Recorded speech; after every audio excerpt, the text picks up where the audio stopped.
Welcome back to a Faith Feel Minute with Drea. So today's title is, what time is it? What time is it? And our scripture reference is Psalms 31:15. And David declares, my times are in your hands. My times are in your hands. David finds himself in a tough spot, a very precarious situation. He's actually on the run from his son Absalom, who's trying to overthrow his government and kill him.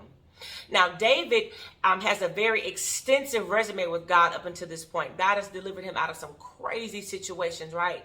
So David leans into that strength of who he know God to be. He says, God, listen, I relinquish my preferences. I relinquish my fear. I relinquish how I think the situation should turn out. And I acknowledge that you have my existence in your hands and you've never failed me.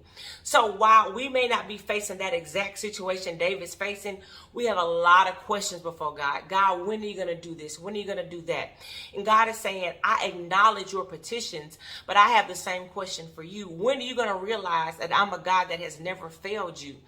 Also, when are you going to realize that you need to come up in your faith and realize and recognize that I am God.